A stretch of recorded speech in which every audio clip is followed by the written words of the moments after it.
नमस्कार आमार भुरिभोज चैनेले सकलके स्वागत जानाई। Welcome to my channel Bhuribhoj. आमी आजके चाल और डिम दिए भीषण सुस्वादु भीषण टेस्टी एकटा रेसिपि तैरी करब। এই রেসিপিটা আপনারা এমনিও খেতে পারেন অথবা চিকেনের সাথে সাইড ডিশের সাথেও এটাকে খেতে পারেন। খেতে কিন্তু অসাধারণ হয়। আমি এখানে 2 কাপ চাল নিয়েছি, যেই চালটা আমরা রোজ খাই সেই চালটা নিয়েছি। এটা বাঁশকাঠি চাল। এই চালটা দিয়ে আমি তৈরি করব রেসিপিটা। চালটাকে আমি 3 ঘন্টা মতো ভিজিয়ে রেখে জল ঝরিয়ে 2 কাপ নিয়ে রেখেছি। আর এখানে 3টে ডিম নিয়েছি। আর এখানে আমি 4টে বড় সাইজের পেঁয়াজ কুচিয়ে নিয়েছি, একটা টমেটো ও 3টে আলু নিয়েছি। আর আদা রসুন বাটা নিয়েছি, আদা রসুন কাঁচা লঙ্কা বাটা। এখানে 7-8টা রসুন, 1 ইঞ্চি আদা, 7-8টা কাঁচা লঙ্কা রয়েছে। প্রথমে কড়াইতে সাদা তেল গরম করে আলুগুলোকে ভালোভাবে ভেজে নেব। সাদা তেল গরম করে আলুগুলোকে ভেজে নিচ্ছি। আলুগুলোকে একটু লাল করে ভেজে নিতে হবে। ভাজার সময় এতে দিয়ে দিলাম সামান্য পরিমাণে একটু নুন দিয়ে দিলাম আলুতে, আর দিয়ে দেব হলুদ গুঁড়ো। নুন আর হলুদ গুঁড়োটা আলুর সাথে ভালো করে মিশিয়ে নিয়ে বেশ সুন্দর লাল করে ভেজে নিতে হবে। দুর্গাপুজোর সময় এরকম একটা রেসিপি আপনারা তৈরি করতে পারেন এবং বাড়িতে অতিথি আসলে তাদেরকেও বানিয়ে দিতে পারেন। এটা কিন্তু খেতে ভীষণ সুস্বাদু হয়। লাল করে আলুগুলো ভাজা হয়ে গেছে, এবার আমি এটা তুলে ফেলছি। এবার আলুগুলো একটা পাত্রে তুলে নিয়ে ডিমগুলো ভেজে নিচ্ছি। 3টে ডিম ভেজে নেব। ডিমগুলোকে ভালো করে সেদ্ধ করে নিতে হবে। ভালো করে সেদ্ধ করা ডিমগুলোকে ভেজে নিচ্ছি। নুন দিয়ে দিলাম ডিমে, আর দিয়ে দিলাম হলুদ গুঁড়ো। নুন আর হলুদটা ডিমের সাথে মিশিয়ে ডিমটাকেও ভেজে নিচ্ছি। খুব লাল করে কিন্তু ডিমটা ভাজবো না, মোটামুটি ভেজে নেব। ডিমগুলো আলুর থালাতে তুলে নিয়েছি। এবার কড়াইতে যেটুকু তেল আছে সেইটুকু তেলের মধ্যেই দিয়ে দিচ্ছি তেজপাতা আর গোটা গরম মশলা। গোটা গরম মশলার মধ্যে 2 টুকরো দারচিনি, 2টো এলাচ আর 4টে লবঙ্গ আছে। আমি এখানে বড় চামচে 4 চামচ সাদা তেল ব্যবহার করেছি। ফোড়নটাকে একটু ভেজে নিয়ে পেঁয়াজ কুচি দিয়ে দিচ্ছি। এখানে আমি 5টা পেঁয়াজ নিয়েছি। 4 থেকে 5টা পেঁয়াজ লাগবে। বড় পেঁয়াজ হলে 4টে নেবেন, মিডিয়াম সাইজ হলে 5টা ব্যবহার করবেন। সমস্ত পেঁয়াজ কুচিটা দিয়ে পেঁয়াজ কুচিটাকে ভালো করে ভেজে নিতে হবে। পেঁয়াজটা ভাজার সময় আমি এতে দিয়ে দিচ্ছি ছোট চামচের 1/2 চামচ মতো নুন অ্যাড করে দিলাম। নুনটাকে ভালো করে মিশিয়ে নিতে হবে।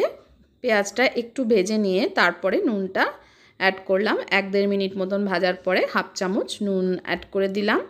এবার নুনটা ভালো করে মিশিয়ে নিয়ে আরও 2 মিনিট মতন ভেজে নিয়ে আদা রসুন কাঁচা লঙ্কা অ্যাড করে দিলাম। এখানে 1 ইঞ্চি আদা, 6-7টা কাঁচা লঙ্কা আর রসুন রয়েছে 7-8 কোয়া। এগুলো অল্প জল দিয়ে আমি বেটে নিয়েছি। এবার আদা রসুন কাঁচা লঙ্কাটাও পেঁয়াজের সঙ্গে ভালো করে ভেজে নিচ্ছি। ভালো করে পেঁয়াজের সঙ্গে মিশিয়ে ভেজে নিতে হবে। এবার একটু ভেজে নিয়ে তারপরে এর মধ্যে অ্যাড করে দিচ্ছি টমেটো। মিডিয়াম সাইজের একটা টমেটোকে ছোট ছোট টুকরো করে কেটে নিয়েছি। এবার টমেটোটাকেও পেঁয়াজ আদা রসুন কাঁচা লঙ্কা বাটার সঙ্গে মিশিয়ে নিয়ে ভালোভাবে ভেজে নিতে হবে। মশলাটাকে কিন্তু খুব ভালো করে ভেজে নিতে হবে যতক্ষণ না পর্যন্ত টমেটো গলে যাচ্ছে। দেখুন টমেটোটা অনেকটা গলে এসছে এবং তেলও ছাড়তে শুরু করে দিয়েছে।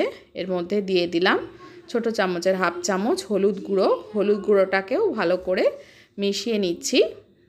টমেটোটাকে কিন্তু আরও একটু গলিয়ে নিতে হবে।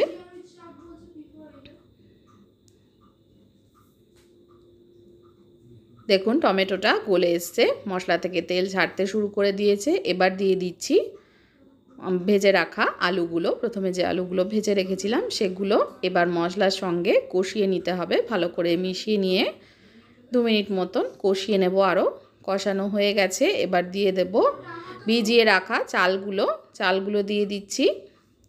2 কাপ চাল দিয়ে দিলাম। এবার চালটাকেও ভালো করে মশলার সঙ্গে মিশিয়ে মশলা ও আলুর সাথে মিশিয়ে চালটাকেও কষিয়ে নিতে হবে। চালটা কিন্তু ভাজা ভাজা করে নিতে হবে। একটু সময় নিয়ে ফ্লেমটা লোতে রেখে চালটাকে ভাজা ভাজা করে নিতে হবে সুন্দর করে। ভাজা ভাজা করে না নিলে কিন্তু এটা খেতে টেস্ট হবে না, এটা খেয়াল রাখতে হবে। যতক্ষণ না ভাজা ভাজা হচ্ছে ততক্ষণ চালটা কষাবো। এবং এর মধ্যে দিয়ে দিলাম ছোটো চামচের হাফ চামচ কাশ্মীরি লঙ্কার গুঁড়ো। কাশ্মীরি লঙ্কার গুঁড়োটা আমি কালারের জন্য দিলাম। কাশ্মীরি লঙ্কার গুঁড়ো দিলে একটা ভীষণ সুন্দর কালার আসে। এটা ভালোভাবে মিশিয়ে নিচ্ছি। মিশিয়ে কিন্তু চালটাকে এখনও কষিয়ে নিতে হবে, এখনও কিন্তু চালটা কষানো হয়নি, ভাজা ভাজা হয়নি। এবার দেখুন অনেকটা ভাজা ভাজা হয়ে এসছে, শুকনো শুকনো হয়ে এসছে। ভালোভাবে মশলাগুলো চালের সঙ্গে মিশিয়ে নিয়েছি।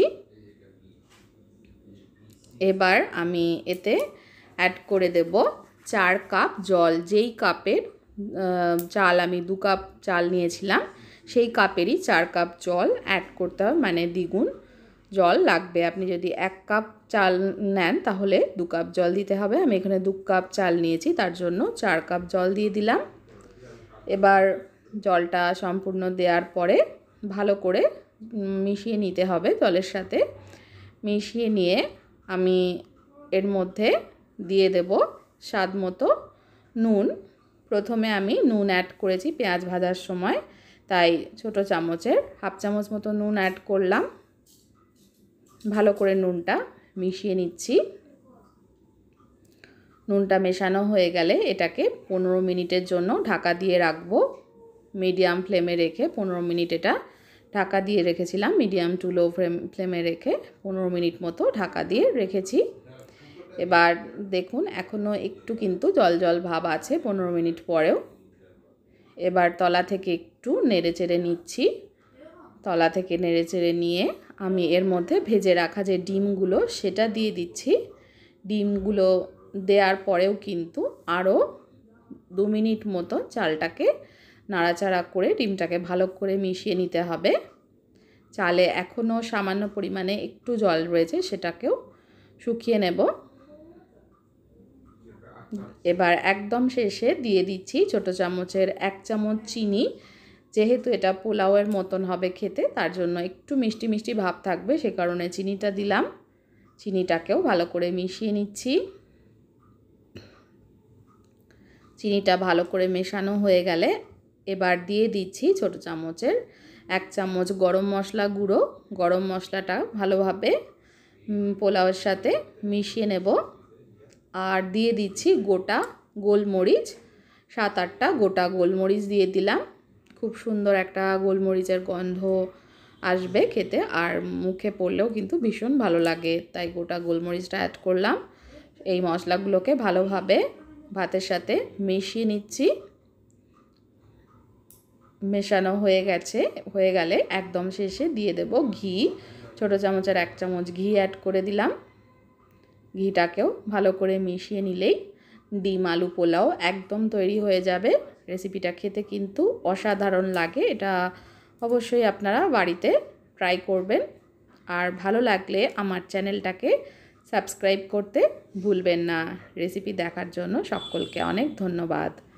একদম শেষে 2টো কাঁচা লঙ্কা দিয়ে দিলাম। কাঁচা লঙ্কাটা দিয়ে এটাকে ঢাকা দিয়ে 2 মিনিট রেখে সার্ভ করব। আলুগুলো খুব সুন্দরভাবে গলে গেছে।